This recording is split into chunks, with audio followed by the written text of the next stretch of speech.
Assalamualaikum warahmatullahi wabarakatuh. Nama saya Rendita Juliana Putri dengan NPM 21110103038 dari jurusan Pendidikan Agama Islam kelas C.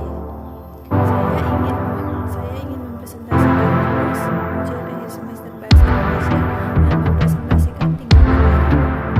Yang pertama adalah kalimat efektif, pengertian dan syarat kalimat efektif. Jadi kalimat efektif itu adalah kalimat yang disusun berdasarkan kaidah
yang subjek bisa berupa nomina, frasa nominal, atau klausa.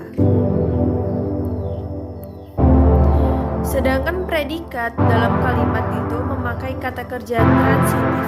Unsur objek bisa ditambahkan untuk memberi kejelasan. Predikat bisa menjadi verba, prasa verbal, dan prasa adjektif.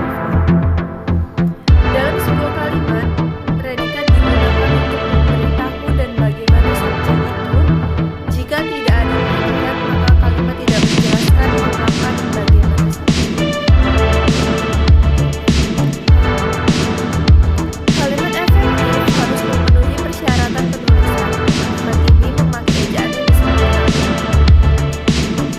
Pesan yang diberikan jelas dan kalimat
adalah kerangka deskripsi. Yang ketiga, kerangka eksposisi. Keempat, kerangka persuasi. Kelima adalah kerangka argumentasi. Karangan narasi. Karangan narasi ialah karangan yang menyajikan serangkaian peristiwa yang biasanya disusun menurut urutan waktu. Yang termasuk narasi ialah cerpen, novel, roman, kisah perjalanan biografi, dan autobiografi. Yang kedua, karangan deskripsi. Karangan deskripsi ialah karangan yang menggambarkan atau melukiskan sesuatu seakan-akan pembaca melihat, mendengar, merasakan, dan mengalaminya sendiri. Yang ketiga, karangan eksposisi. Karangan eksposisi adalah bentuk karangan yang memaparkan, memberi keterangan, menjelaskan, memberi informasi sejelas-jelasnya mengenai suatu hal. Yang keempat, karangan persuasi. Karangan persuasi adalah karangan yang tujuannya untuk membujuk pembaca agar mau mengikuti kemauan atau ide penulis disertai alasan, bukti, dan contoh konkret. Terakhir, karangan argumentasi. Karangan argumentasi ini adalah karangan yang isinya bertujuan meyakinkan atau mempengaruhi pembaca terhadap suatu masalah dengan mengemukakan alasan, bukti, dan contoh nyata. Yang selanjutnya adalah tema, topik, judul, dan kerangka karangan. Tema merupakan aspek cerita yang sejajar dengan makna dalam pengalaman manusia. Tema adalah makna cerita. Topik karangan. Topik merupakan pokok bahasan yang ditulis dalam suatu karangan. Judul karangan. Judul adalah nama yang dipakai untuk buku, bab dalam buku, kepala berita, dan lain-lain. Kerangka karangan. Dalam penyusunan kerangka karangan, langkah-langkah yang dapat dilakukan antara lain sebagai berikut. Yang pertama, menentukan tema dan judul. Yang kedua, mengumpulkan bahan. Yang ketiga, menyelesaikan bahan. Yang keempat, membuat kerangka. Yang kelima, mengembangkan kerangka karangan. Tahapan dalam menyusun kerangka karangan. Yang pertama, mencatat gagasan, mengatur urutan gagasan, memeriksa kembali yang telah diatur dalam bab dan subbab, membuat kerangka yang terperinci dan lengkap. Tahapan dalam menyusun kerangka karangan. Yang pertama, mencatat gagasan, selanjutnya mengatur urutan gagasan, yang ketiga, memeriksa kembali yang telah diatur dalam bab, yang keempat, membuat kerangka yang terperinci dan lengkap. Bagian kerangka karangan. Yang pertama yaitu pendahuluan. Bagian pendahuluan menjelaskan tema yang akan ditulis atau diringkas. Yang kedua, puncak atau klimaks. Bagian klimaks berisi konflik cerita yang terjadi di antara para tokoh. Yang ketiga yaitu adalah penyelesaian. Bagian ini berisi jawaban, penyelesaian dari gaya bahasa yang menarik dalam cerita. Selanjutnya yaitu karya ilmiah. Pengertian dan ciri-ciri karya ilmiah. Brotowijoyo berpendapat bahwa karya ilmiah adalah karangan ilmiah pengetahuan yang menyajikan fakta dan ditulis menurut metodologi penulisan yang baik dan benar, ...